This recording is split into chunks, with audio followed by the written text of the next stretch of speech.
Lift every voice and sing to the heavens. My new work entitled Lazarus is about the idea of the sort of spirit reincarnating itself into a different existence, hence the title Lazarus. It's more or less a reflection, I think, of Mr. Ailey's life. I thought the best person to reflect on the life of Alvin Ailey himself would be Rennie Harris, because I thought he would approach it from a way that was unexpected, but very much deep and heartfelt. It's not fully, I wouldn't say, a biographical work or anything, but mostly more or less inspired by his experiences and the things that he saw, the things that he dealt with.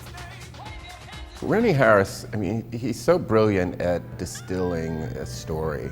He's able to get to the essence of whatever he's trying to portray. And so it's just been wonderful watching him excavate and push through this material and think about not only Alvin's life, the person, but what was happening at the time he founded the company in 1958. So Rennie Harris, just did a lot of reading, looked at a lot of interviews that not a lot of people have seen. The problem is that people really want to put you, if you're a black anything in this country, people want to put you into a bag. Yeah, I understand that. Black people can only do this kind of thing and that. And I don't like that. And just tried to get a sense through those interviews, through his body language, getting down to the essence of who he was, according to Rennie Harris, and what he sees as reflective of his own artistic journey, but also what he meant to so many people.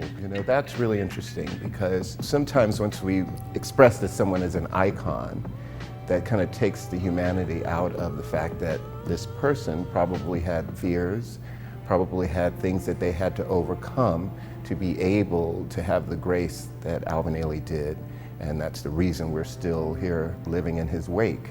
And so Rennie really, I think, captures the essence of that. Mr. Ailey's history is very universal because of the era that he grew up in. Universal being African American and our history and experience here in this country.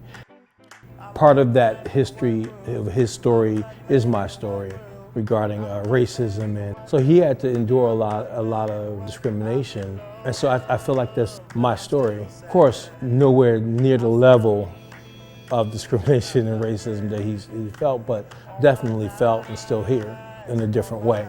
And so I felt like it was important to tell that story, because his story is relative to many African Americans' story, for him to set a foundation the way that he did, that allowed it to still resonate 60 years later, means that there was a resurrection of his spirit to keep this vision alive in that way.